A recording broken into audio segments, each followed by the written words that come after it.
Shalom, people. This is Brother Laz coming at you with another video. I want to talk to you about how prophecy coming out of Daniel, the second chapter, is being fulfilled today with all the protests and demonstrations going on over the murder of our brother George Floyd and Breonna Taylor and Ahmaud Arbery throughout the nation, indeed the world. How a bit of prophecy that is really coming to the forefront in the last week or so with a lot of these statues and monuments being brought down. If you remember the second chapter of Daniel, and it talks about how Nebuchadnezzar, I had a dream of an idol, a statue, that looked like that was his likeness, and how Daniel, was able to interpret his dream, and how in his interpretation of the dream, which included the destruction of the statue, the same thought came to my mind as I was seeing the destruction of, and or rather, yeah, I guess some was being destroyed, but some were being damaged to the point that they had to be taken down. But some, I believe, were destroyed, or maybe they wasn't destroyed to the point they wouldn't be repaired, but indeed they were brought down. So I'm looking at Daniel, the second chapter. I'm looking at what's going on in the news, and I'm saying this is coinciding, because look what it said. It talked about here in Daniel 2 and 50 and 35. It said, "Then was the iron, the clay, the brass, the silver, and the gold broken to pieces together, and became like this." Okay, well, let me go back up to verse 34. He said, "Thou sawest till that a stone was cut out without hands, which smote the image upon his feet that were of iron and clay, and brake them to pieces. Then was the iron, the clay, the brass, the silver, and the gold broken to pieces together, and became like the chaff of the summer threshing floors. And the wind carried them away, that no place was found for them. And the stone that smote the image became a great mountain and filled the whole earth." And then we're going to skip on down to verse 40. He said, "And the fourth kingdom shall be strong as iron, for as iron breaketh in pieces and subdueth all things, and as iron that breaketh all these shall it break in pieces and bruise. And whereas thou sawest the feet and toes, part of potter's clay and part of iron, the kingdom shall be divided, but there shall be in it of the strength of the iron, for as much as thou sawest the iron mixed with the miry clay. And as the toes of the feet were part of iron, part of clay, so the kingdom shall be partly strong, partly broken. And whereas thou sawest iron mixed with miry clay, they shall mingle themselves with the seed of men, but they shall not cleave one to another, even as iron is not mixed with clay. And in the days of these kings shall the Elohim of heaven set up a kingdom which shall never be destroyed, and the kingdom shall be left to other people. But it shall break in pieces and consume all these kingdoms, and it shall stand forever. For as much as thou sawest that the stone was cut out of the mountain without hands, and it break in pieces the iron, the brass, the clay, the silver, and the gold, the great Elohim has made known to the king what shall come to pass hereafter, and the dream is certain, and interpretation thereof sure."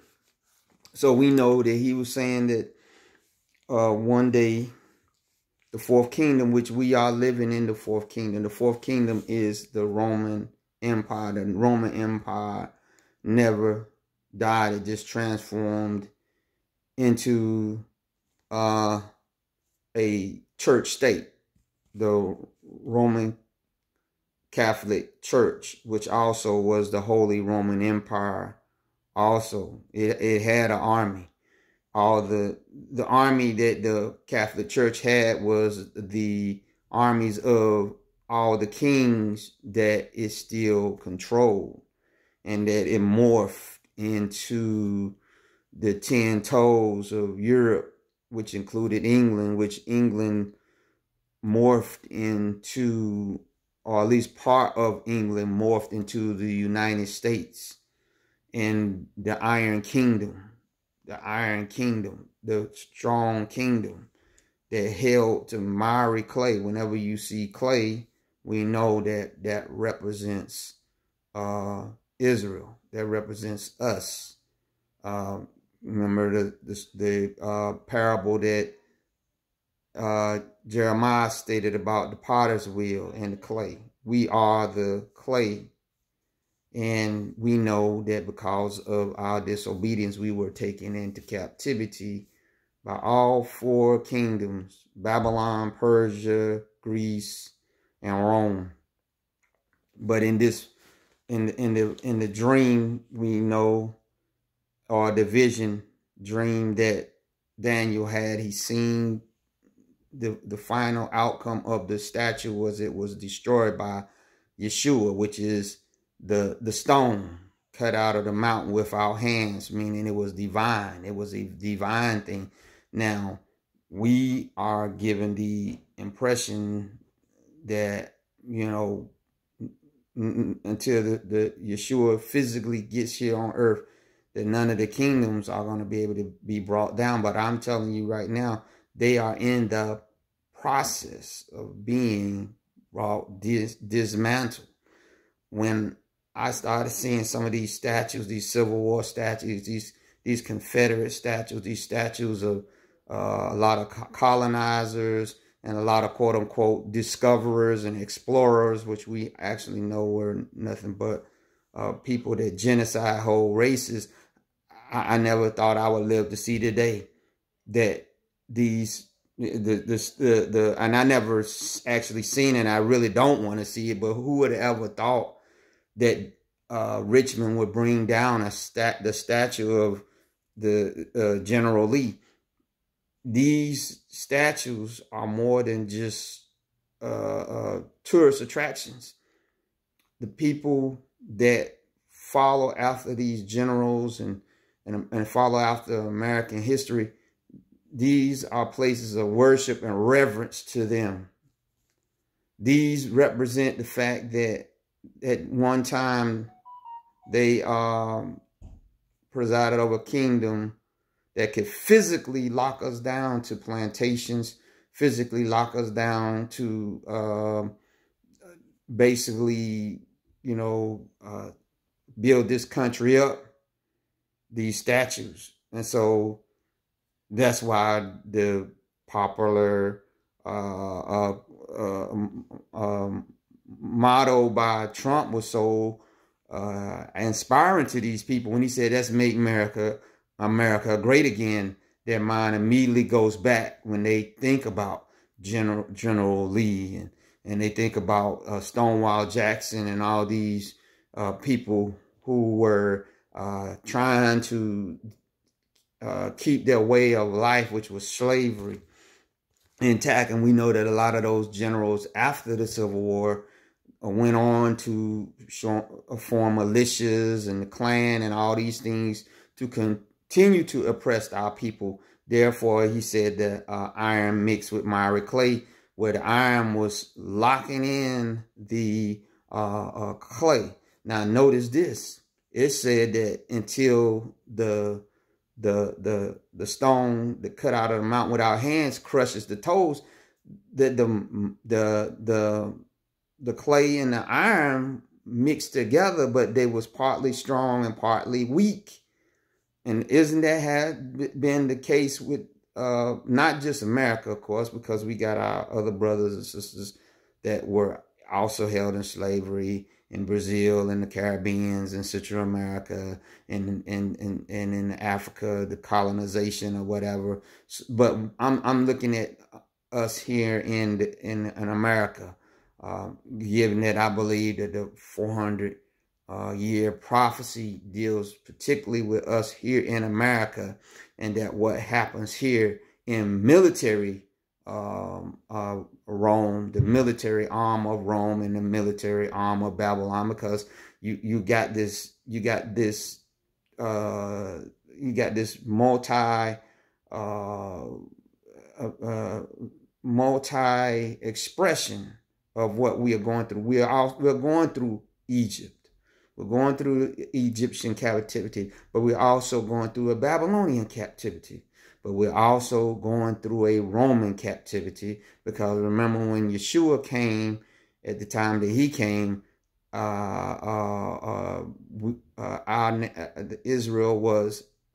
Judah was in captivity to Rome, and it's never ever been a time that Rome has not had some kind of control over us, or at least had us on the run. And so we are living in that time where we pretty much have been locked down, trying to break free. He said that they would be the iron and the clay would be mixed together, but that when the rock that was a stone cut out of the mountain with our hands hit the toes, he said that it would bring the statue down.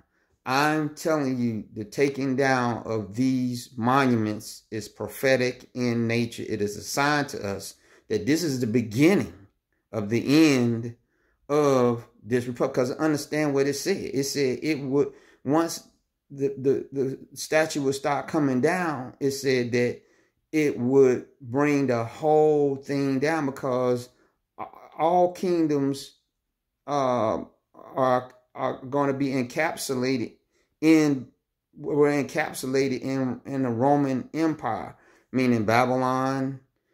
Went from Babylon to Persia to Greece to Rome, and then the final one was still Rome, but it was a divided Rome, because remember it had the 10 toes, but so it was still kind of weak, because look at what's happening now.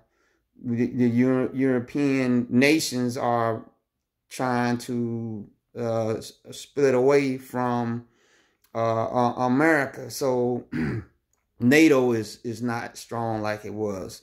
The European Union is not strong like it used to be. It's starting to be weakened, because notice what happened with the thing that happened here with George Floyd, when the protests broke out. Now, we understand that the hidden hands behind the scene, the George Soroses and the Davos and all these other people, they have quote unquote planned these things out, years in advance. So no doubt that they had in mind that if the opportunity presented itself, that they were going to, cause this kind of anarchy. But understand this: anytime Satan or Hasatan does anything in the earth, he has to get the permission of Yah. He has to. And then we know we have Yeshua, our advocate, that's in heaven, that will withstand Satan. But even with that, anything that Satan does, he has to get the permission of the Father. And if the Father allows it to happen, you can rest assured that whatever he allows the enemy to do is going to benefit him in the end. So yes, the enemy probably had provocateurs and all those that was going out there to do what they was doing with those statues. Sure, he had them putting bricks in front of buildings to bash them out, and cans of spray paint to spray on these things, and how this thing didn't just stop in America, but it went to England, and it went to other places. It went to Belgium, where they and even to this day, right now, it's still some places that people are vying to see how fast they can take down these wicked idols. Because isn't that one of the commandments that Yah said, thou shalt not make no graven image to worship it? Now, the argument is made, and rightly so, that every image that people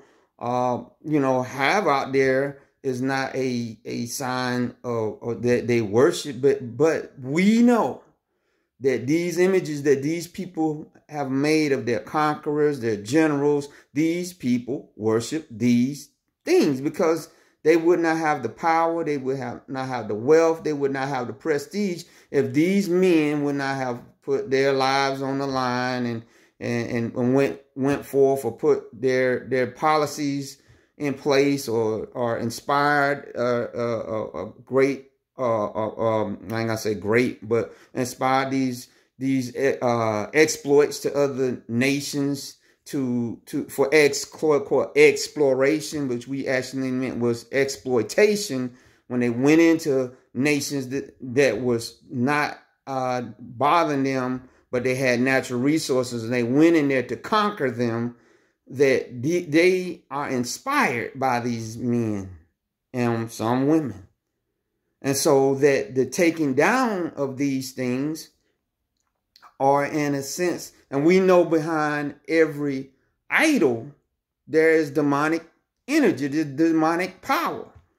When me and I think I talked about it, when me and my wife and my sons, we went to Washington, D.C., last year to we was going to the Black Museum there, but we also got to go see some of the sites. We didn't get to go to the Capitol and the White House and all that, but we went to Lincoln's Memorial, and Thomas Jefferson Memorial was down, and we didn't go to Washington's Memorial, which we really wasn't caring. But these, if we could see them, these things are focuses of worship for some people.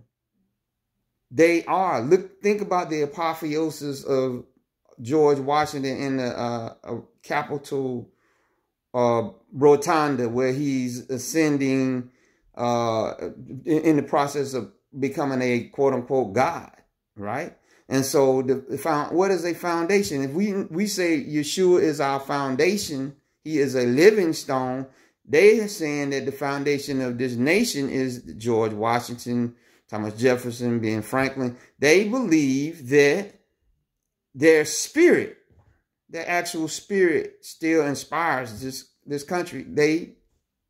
These are signs of a type of worship to these people, and Yah shows us through the interpretation of Daniel that when this statue comes down, so does the spirits behind these kingdoms. We are living in very great and exciting time for us who are of the 12 tribes of Israel around the world. We know that and some people have a kind of delineation on if this year is actually the 400th year, or was last year was the 400th year. I believe it was last year, but even if it's not, I know that our redemption is very nigh. There's no doubt about it. It's not a coincidence that all this stuff happened. It's not a coincidence that the CV stuff came out when it did. It's not a coincidence that people are talking about reparations. It's not a coincidence, people. It's not a coincidence that people are saying that when they lift the travel bans to Africa, that a lot of Black Americans or who don't know that they're Hebrew, but will soon know that they're Hebrew, they are using the word Exodus. They're saying that there's going to be an Exodus to Africa. It's not a coincidence they're rushing to try to get the vaccine for this virus so that they can intervene. It's not a coincidence that there is a push, like I said, to galvanize us all behind these Biden, and if they can, and if we can, it can get us to once again make some evil covenant with them, then we could, as a people, slow up our redemption. Because every time we have joined ourselves to any of these groups, it's just like when our forefathers went into the land, and Yah told them, don't make no covenant with the inhabitants of the land. And what did they do? They went and they made covenants with these people, like the Gibeonites, and they said these people became a thorn in their side. So we must pray that all hindrances are knocked out the way, because Yah is indeed the statue. The kingdoms are shaking, and Yah has not even started pouring out his plagues that's going to set him aside from all the stuff they're doing. The stuff that they're doing now, you can kind of place it on the hands of man. But when Yah start pouring out his stuff, man, I'm telling you. But right now, it's not enough of us praying. It's not enough of us fasting. It's not enough of us calling out these different departments and these different nations calling on Yah to judge it, because it has to be judged. It's got to be judged. And notice what he said. When the stone came, there was a separation between the iron and the clay. These are two different kinds of people. The iron, Rome, European, and the clay, us. There is going to be a separation. There's no ifs, ands, or buts about it. That it's going to be a separation. Does that mean that, you know, if wherever it is that Yah sends us, that there's not going to be people, other nations there? Yeah, no, it doesn't mean that. But I'm believing that wherever the majority of our people ends up next, the majority of the people that's going to be where we're going is going to be us. Because for a long time, we have never had an opportunity to know how to live peaceably amongst each other. We have never, it's been a long time since we have learned how to talk peaceably to each other, or even to how to govern each other. We look at the African nations, and we know that there is a mixture of Hamitic and Shemitic tribes over there. But for the most part, even there's still an influence of from the Berlin Conference, of the dividing of Africa. Because if it wasn't, then they would get rid of all the colonial borders. They would get rid of all the colonial names for their capitals, for the names of their countries, and they would unify like they always wanted to do when a lot of African nations start getting their independence in the 50s, like Kwame Nkrumah of Ghana. They moved that way, but we know that the iron still held the clay in check. But even now, you see some African nations are trying to shake their way out. But I believe the key starts here in America. But it's not just going to be a physical taking down of these statues. We also got to pray. We got to bring down these strongholds. We got to pray down these strongholds. We got to fast down these strongholds. We have to try to increase the prayer. I want to see the prayer sessions.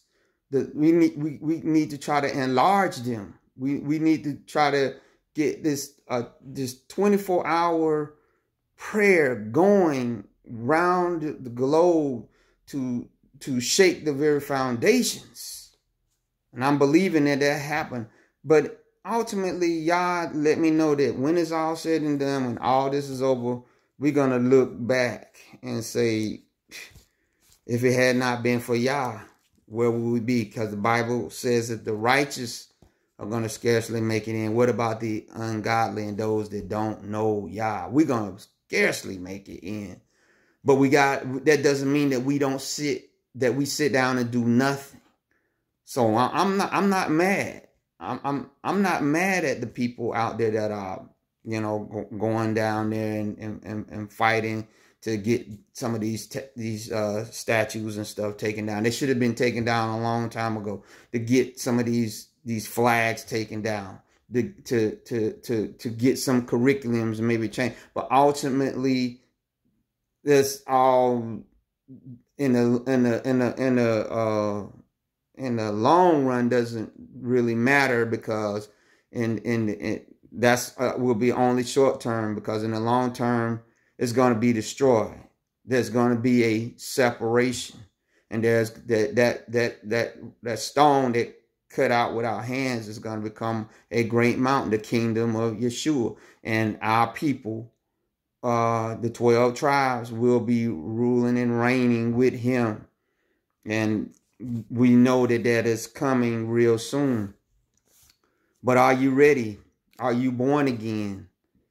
You must be born again. You must have repented of your sins. You must have been washed in the blood of Yeshua. He must be your king and your redeemer. There is no path to the Father except through Yeshua. And also that when you were born again, that Yah fill you with his spirit to lead and guide you here on earth. We need the leading of the spirit. We're going to need the leading of the spirit to know when we need to go, because the revolution is probably not going to be televised. You're going to start seeing, and we already seen it happen, where YouTube is starting to take down channels, and other social media platforms are going to start taking things down, and then probably eventually they're going to shut the internet, this internet down, and come up with the new internet. And in order for you to get on it, that you're going to have some kind of biometric ID, which is, i.e., the mark of the beast. So what are you going to do then? You got to be led by the Spirit, right? Got to be born again. So if you're not born again, you go to the book of Romans 10 and 9. He said, repent and ask Yah to forgive you, and ask Yeshua, Hamashiach, or Jesus Christ, as some of you call him, to save you and come into your life, and ask Father for the gift of the Holy Ghost. Ask to be filled, ask to be led. Go to the book of 1 Corinthians, the 12th chapter, and read what are the gifts of the Spirit. Go to the book of Mark, read book of Mark, the 16th chapter, and see what it says about the signs that follow those that believe. Because we're going to need that and much more in these last and evil days. And Yah is going to equip his people. The Bible says in the book of Daniel, I think it's the 12th chapter, I could be wrong, but it said that we would do great exploits in the end. It might be Daniel 8, I'm not sure. But that's our little short lesson today. I just wanted to tell you what I've seen, or at least what I believe Yah is showing me, that this is the beginning and the end of the world kingdoms. Now, this thing could run out for a couple of years. I'm not saying this is going to be here tomorrow, but I do believe that our exodus from this place, and indeed not just America, but in other places too, because once America starts coming down, or at least the people here, and we are allowed to go, I believe that our brothers and sisters, fellow Hebrews, they have been scattered to the four corners of the earth, that they're going to wake up. They're starting to wake up too, and they're going to start trickling into wherever it is, whether it's going to be Central Africa, South Africa, East Africa. I do believe it's going to be the land of Africa.